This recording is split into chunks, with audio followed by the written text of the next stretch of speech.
세계적인 설교가 김진홍 목사님 밑에서 45년간을 버틴 건 오직 저 외모밖에 없습니다.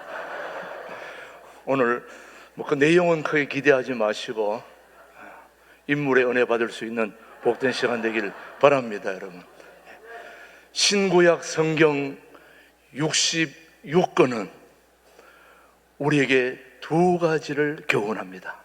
하나는 버릴 것, 하나는 잡을 것입니다. 인생의 성공도 마찬가지죠. 무엇을 버리느냐, 그리고 무엇을 잡을 것이냐, 거기에서 우리의 인생의 성공은 결정된다고 봅니다.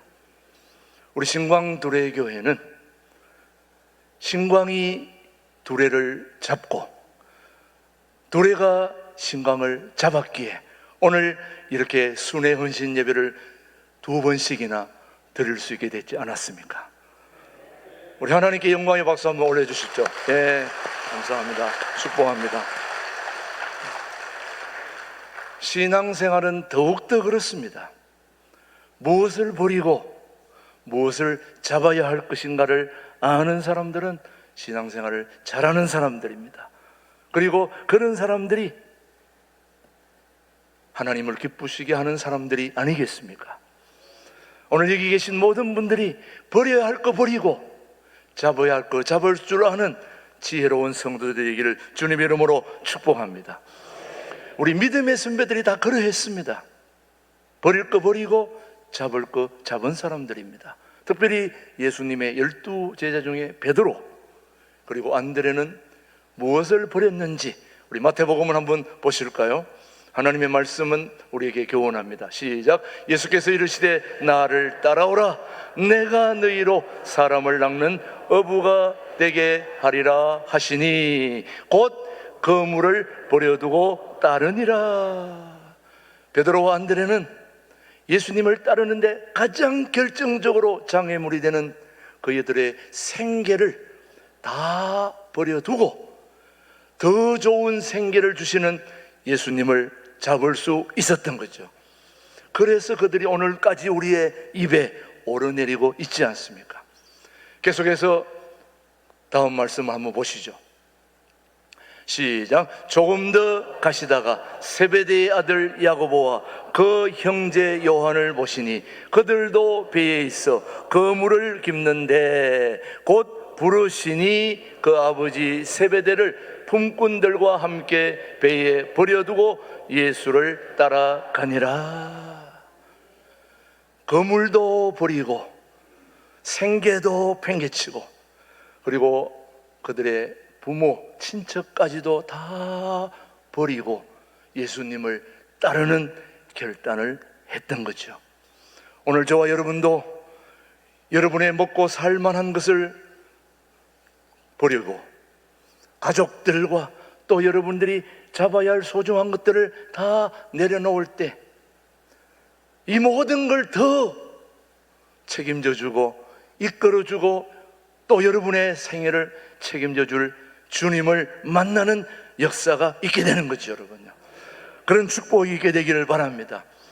신약 성경의 3분의 1을 기록한 사도 바울도 역시 그의 스펙과 모든 것은 출중했습니다. 어느 거 하나도 버릴 만한 게 없었죠. 그런데 예수님을 만나고 보니 지금까지 그렇게 소중하게 여겼던 모든 화려한 스펙들도 쓰레기 같았다는 말씀이죠. 정말 사도 바울의 그 고백을 한번 보실까요? 빌립보서 3장 8절입니다. 시작. 또한 모든 것을 해로 여김은 내 주 그리스도 예수를 아는 지식이 가장 고상하기 때문이라. 내가 그를 위하여 모든 것을 잃어버리고 배설물로 여김은 그리스도를 얻고.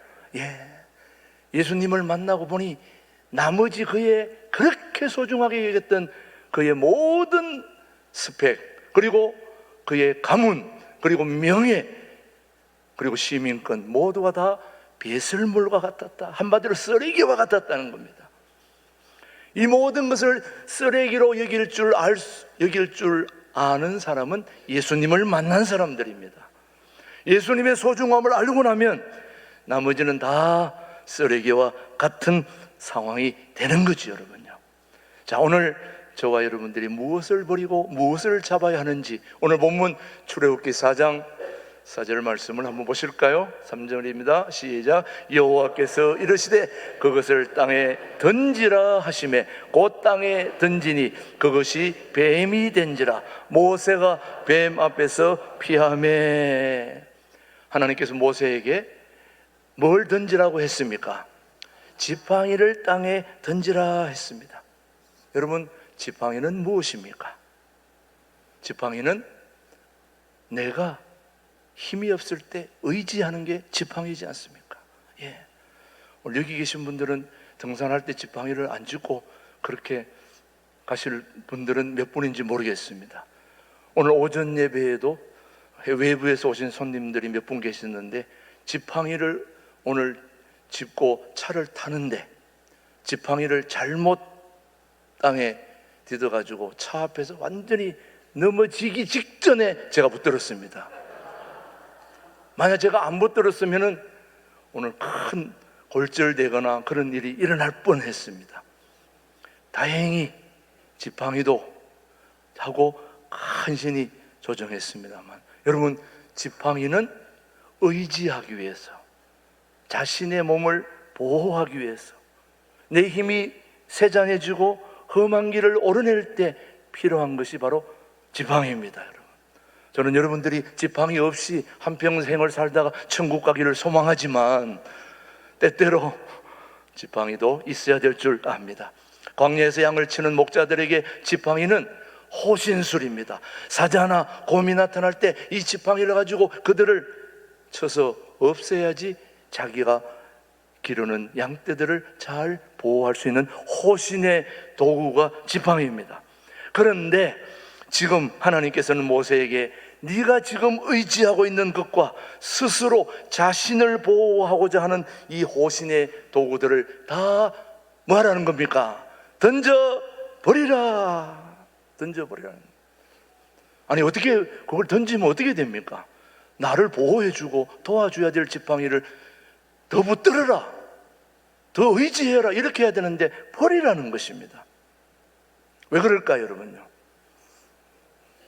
여러분, 이제 월드컵 경기도 앞두고 또 여러 가지 우리 주변에 스포츠 경기들이 많이 일어나고 있는데, 경기에 임하는 선수들을 보면은 하나같이 좋은 기록을 남기기 위해서는 모두가 자신이 갖고 있는 걸 다 버려야 됩니다. 그래서 입고 있는 옷도 더 가벼운 것으로 버리고 입어야 되고, 그리고 자신이 치장하고 있는 것들을 다 버려야 좋은 경기를 할 수 있습니다.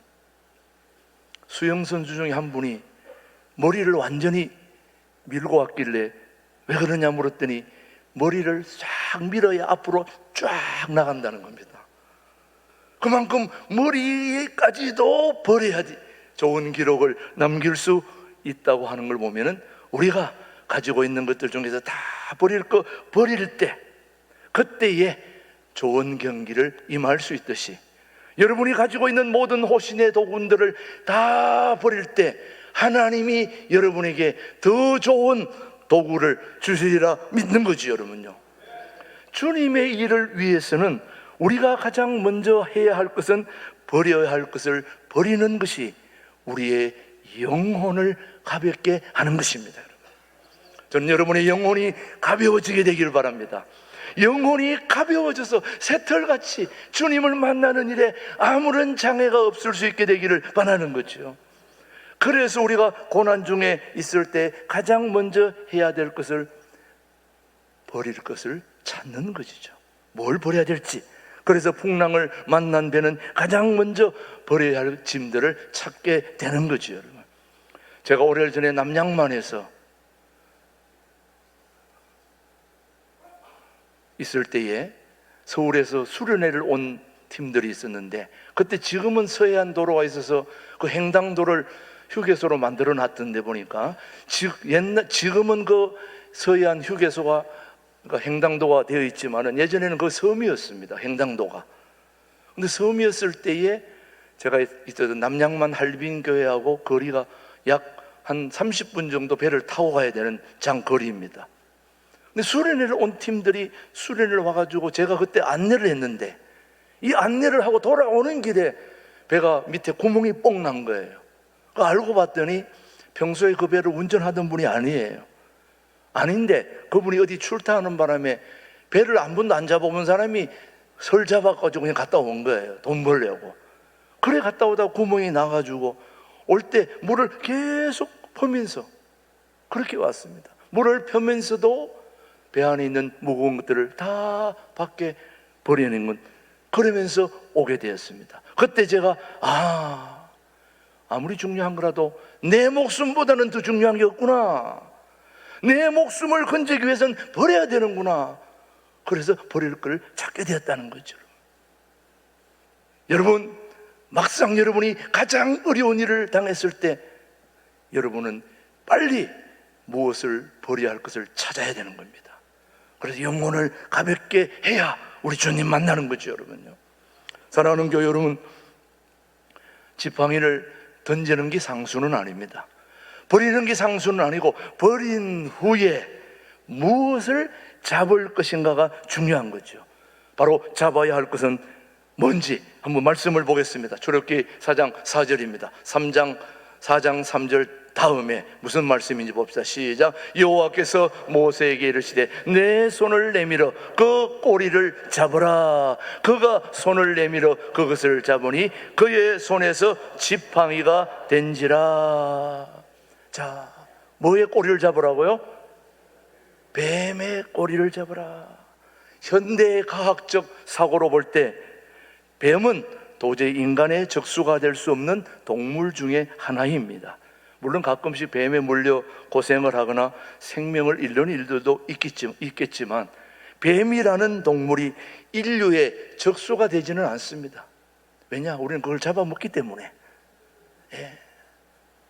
목을 딱 잡아가지고 껍데기를 뺏겨가지고 고추장에 찍어 먹는 분을 봤습니다. 제가 먹은 게 아니고요.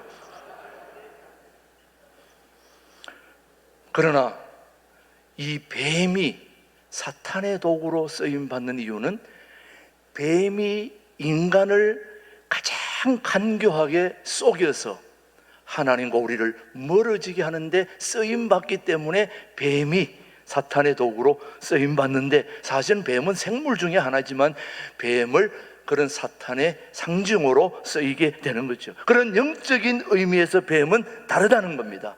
뱀은 인간을 유혹하고 타락하게 하여 죽음에 이르게 한 원수로서 하나님의 백성을 상해하는 사단의 세력을 상징하는 게 뱀이지, 진짜 눈에 보이는 뱀은 동물 중에 하나이기 때문에 그것을 해치거나 잡아서 죽이거나 이런 거는 금해야 됩니다. 보호해야 될 동물이죠, 여러분요. 자, 그러나 본문에서는 하나님의 택함을 받은 백성인 이스라엘을 압제하는 애굽의 왕권을 지금 뱀으로 비유한 것입니다. 그러니 다시 말해서 하나님께서 모세에게 내 손을 내밀어 뱀의 꼬리를 잡으라고 말씀한 것은 단순히 동물로서의 뱀을 의미하는 것이 아니라 이스라엘 백성들을 학대하고 어렵게 하는 그런 애굽의 왕권을 잡으라고 하는 말씀인 것입니다. 흥미로운 것은 하나님께서 잡으라고 하신 부분이 하필이면 왜 뱀의 꼬리냐 하는 거예요. 자, 여러분은 묻겠습니다. 뱀은 꼬리를 잡아야 제대로 잡는가, 목을 잡아야 되는 겁니까? 네. 뱀을 안 잡아본 분은 모를 겁니다. 시골에서 뱀을 잡아보신 분은 알겠지만은 뱀은 목을 딱 잡아야 꼼짝 못합니다. 그러나 꼬리를 잡는 것은 나는 이 세상을 더 이상 살고 싶지 않으니까 나를 잡수시오 하는 거나 똑같다 이 말이에요. 그런데 지금 하나님이 뱀의 뭐를 잡으라 그런 겁니까? 꼬리를 잡으라. 이유가 뭘까요? 자, 오늘 그런 의미에서 출애굽기 4장 4절을 한번 더 보십시다. 시작. 여호와께서 모세에게 이르시되 내 손을 내밀어 그것을 잡으니 그의 손에서 지팡이가 되니라. 자, 그가 손을 내밀어 그것을 뭐하니? 잡으니 그의 손에서 지팡이가 되리라. 하나님께서는 모세에게 뱀의 꼬리를 잡으라고 말씀하신 이유는 전혀 우리의 상식과는 다른 방법을 말씀하고 있는데, 한마디로 말하면 믿음의 싸움은 사람의 방법으로 되지 않는다는 거예요. 하나님의 방법으로 하라는 것입니다. 상식으로는 통하지 않는 것입니다. 하나님이 명하신 일은 하나님의 방식으로 해야 된다는 거예요. 저도 우리 신광들에게가 이제 통합 5주년을 지나고 있지만은 코로나 때부터 시작해가지고 이 교회가 되려나 했던 걸 생각해 보면 아찔했던 순간이 한두 개가 아닙니다. 아무리 생각해봐도 사람의 방법으로는 이 교회가 될 수 있는 방법이 전혀 눈에 보이지 않았습니다. 제 눈에는, 우리 교우들에게는 모르겠습니다. 적어도 담임 목회자인 저의 눈으로는 이 교회가 될 것 같지를 않았습니다. 근데 하나님이 오늘 이 순회 헌신 예배를 2번 허락한 거는 지금 되고 있다는 거 아닙니까? 이게 사람의 방법으로 안 된다는 거예요. 그래서 저는 뱀의 꼬리를 잡을 수밖에 없다는 거예요. 내가 죽는 한이 있더라도 뱀의 꼬리를 잡을 수밖에 없는 것은 사람의 방법으로 되는 게 아니다. 나는 분명히 목을 잡고 싶은데 꼬리를 잡으라는 것은 내 호신의 도구나 모든 걸 다 내려놓고 하나님의 방법을 잡으라는 거죠, 여러분. 그걸 갈라디아서 3장 3절은 그렇게 말합니다. 한번 보겠습니다. 시작. 너희가 이같이 어리석으냐? 성령으로 시작하였다가 이제는 육체로 마치겠느냐? 예. 하나님은 우리를 성령으로 이끌어 가시는데 우리는 사람의 방법, 사람의 생각으로 모든 걸 하려고 하니 이것이 안 된다는 말씀이죠. 예. 지금 여러분들에게도 한두 번 우리 교우들에게도 말씀했던 이야기지만 전방에서 있었던 일 중에 하나입니다.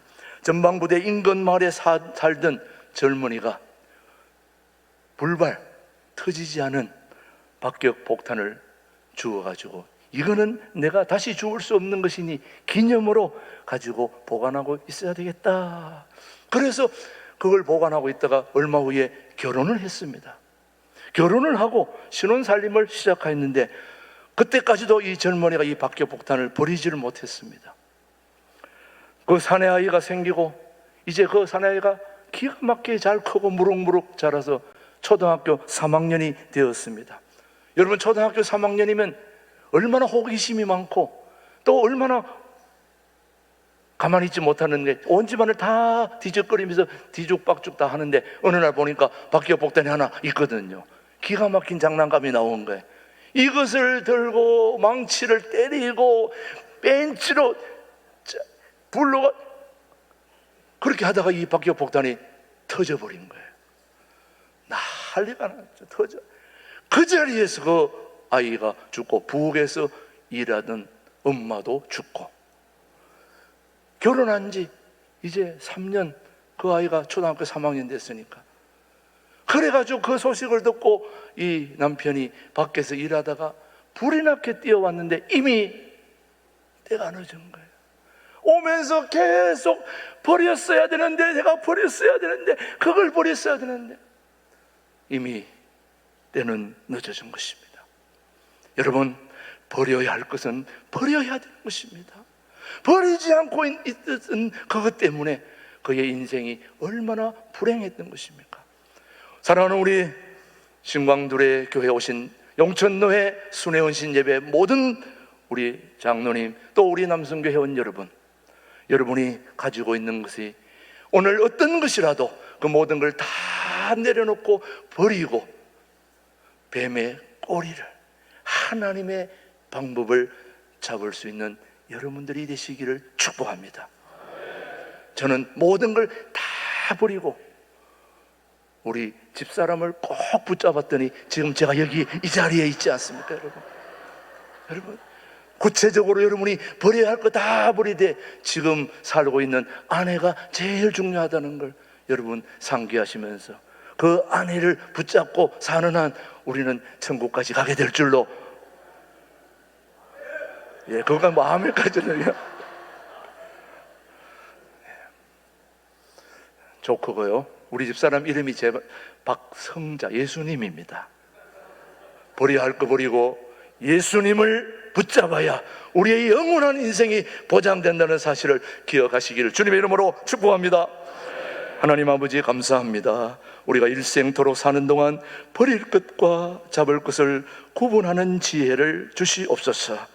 버릴 것은 과감하게 버리고 잡을 것은 신속하게 잡을 때 바로 우리 주님을 강력하게 붙잡을 수 있는 은혜를 주옵소서.